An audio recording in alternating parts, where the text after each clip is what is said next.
ধর্ষণ একটি অমানবিক ও জঘন্য অপরাধ যা শুধুমাত্র একজন ব্যক্তির শারীরিক ও মানসিক অবস্থা নয়, বরং পুরো সমাজের মূল্যবোধ ও নৈতিকতাকে প্রশ্নবিদ্ধ করে। প্রাচীনকাল থেকেই সমাজ ব্যবস্থার পরিবর্তনের সাথে সাথে এ ধরনের অপরাধ দমনের জন্য কঠোর আইন প্রণয়ন করা হয়েছে। কিছু দেশে ধর্ষণের জন্য কঠোর শাস্তির ব্যবস্থাও রয়েছে, যা অপরাধীদের জন্য ভীতিকর। অন্যদিকে কিছু দেশে তুলনামূলকভাবে কম শাস্তি দেওয়া হয়। আমাদের আজকের ভিডিওতে আমরা জানব কোন দেশে ধর্ষণের শাস্তি কেমন। প্রতিটি দেশ তার সংস্কৃতি, সামাজিক কাঠামো এবং বিচার ব্যবস্থার ভিত্তিতে ধর্ষণের শাস্তি নির্ধারণ করে। কোথাও মৃত্যুদণ্ড, কোথাও আজীবন কারাদণ্ড, আবার কোথাও পুনর্বাসনের মাধ্যমে অপরাধীকে নতুনভাবে সমাজে ফিরিয়ে আনার চেষ্টা করা হয়। আজকের এই পর্বে আমরা এমন কিছু দেশ নিয়ে আলোচনা করব যেখানে ধর্ষণের শাস্তির ধরন একেবারেই ভিন্ন।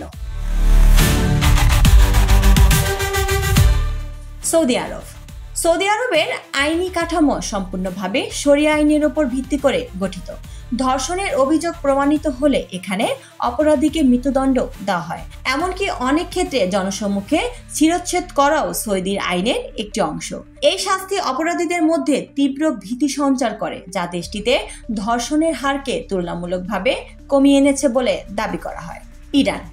ইরানেও শরিয়া আইন অনুসারে ধর্ষণের শাস্তি অত্যন্ত কঠোর। দোষী সাব্যস্ত হলে মৃত্যুদণ্ড কার্যকর করা হয়, যা অনেক সময় ফাঁসি অথবা জনসম্মুখে গুলিবিদ্ধ করার মাধ্যমে সম্পন্ন করা হয়। কিছু ক্ষেত্রে অপরাধীর যাবজ্জীবন কারাদণ্ড হতে পারে যদি বিচারক মনে করেন যে শাস্তির পরিমাণ অপরাধের মাত্রার সঙ্গে সামঞ্জস্যপূর্ণ।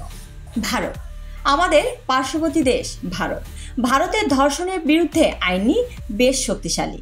বিশেষ করে 2012 সালের দিল্লির গণধর্ষণের পর আইনে উল্লেখযোগ্য পরিবর্তন আনা হয়। বর্তমানে ধর্ষণের শাস্তি 7 বছর থেকে শুরু করে যাবজ্জীবন কারাদণ্ড এবং কিছু ক্ষেত্রে মৃত্যুদণ্ড পর্যন্ত হতে পারে। তবে আইনে থাকলেও বাস্তবে অনেক ক্ষেত্রেই বিচারের দীর্ঘসূত্রিতা এবং সাক্ষীদের নিরাপত্তার অভাবের কারণে অপরাধীরা শাস্তি এড়িয়ে যেতে পারে। বাংলাদেশে 2020 সালে ধর্ষণের শাস্তি কঠোর করে মৃত্যুদণ্ড পর্যন্ত নির্ধারণ করা হয়েছে। আগে এই অপরাধের জন্য সর্বোচ্চ শাস্তি ছিল যাবজ্জীবন কারাদণ্ড। তবে সাম্প্রতিক বছরগুলোতে ধর্ষণের ঘটনা বেড়ে যাওয়ায় সরকার আইন সংশোধন করেছে। যদিও আইন কঠোর হয়েছে, তবে অপরাধীদের দ্রুত বিচারের আওতায় আনা ও শাস্তি কার্যকর করা এখনো বড় চ্যালেঞ্জ হয়ে রয়ে গেছে, যার ফলে এখনো দেশটিতে ধর্ষণের হার কমেনি।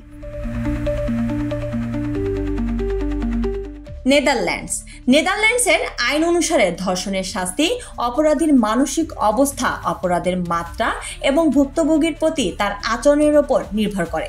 সাধারণত অপরাধীর জন্য 4 থেকে 12 বছরের কারাদণ্ড নির্ধারণ করা হয়। তবে পুনর্বাসনমূলক প্রক্রিয়ার মাধ্যমে অপরাধীদের মানসিক পরিবর্তন আনার চেষ্টা করা হয়, যাতে তারা ভবিষ্যতে এ ধরনের অপরাধ থেকে বিরত থাকে।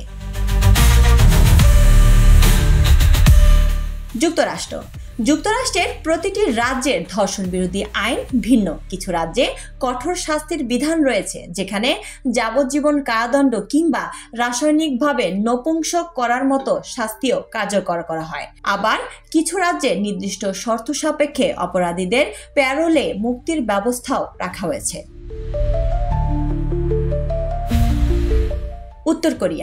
উত্তর কোরিয়ার মতো স্বৈরাচারী দেশে ধর্ষণের শাস্তি অত্যন্ত নির্মম। জনসম্মুখে গুলি করে হত্যা কিংবা শ্রম শিবিরে পাঠানোর বিধান রয়েছে। অনেক সময় রাজনৈতিক উদ্দেশ্যে ধর্ষণের অভিযোগ এনে ব্যক্তিদের নিপীড়ন করার ঘটনাও ঘটে বলে অভিযোগ রয়েছে।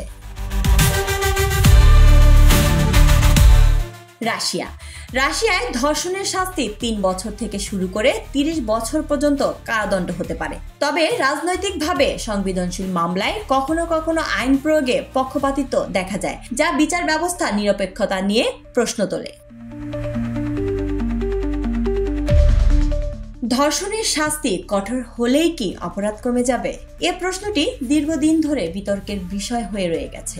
মধ্যপ্রাচ্যের মতো দেশে কঠোর শাস্তির বিধান থাকা সত্ত্বেও নির্যাতিতরা অনেক সময় সামাজিক লজ্জা বা বিচারহীনতার ভয়ে মামলা করতে চান না। অন্যদিকে পশ্চিমা দেশে তুলনামূলকভাবে নমনীয় আইন থাকলেও সেখানে আইনের দ্রুত বাস্তবায়ন ও অপরাধীদের কঠোর নজরদারির ফলে ধর্ষণের হার নিয়ন্ত্রণ করা সম্ভব হয়েছে। বিশ্বব্যাপী ধর্ষণের বিরুদ্ধে লড়াই শুধুমাত্র কঠোর আইন প্রয়োগের মাধ্যমে সীমাবদ্ধ নয়, এটি সামাজিক সচেতনতা, শিক্ষা, নারীর প্রতি দৃষ্টিভঙ্গি পরিবর্তন এবং কার্যকর আইন ব্যবস্থা নিশ্চিত করার মাধ্যমে সমাধান করা সম্ভব।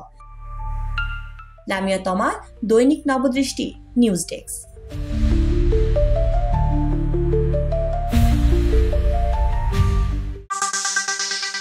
দৈনিক নবদৃষ্টি, জাগো বাংলাদেশ নতুন রূপে।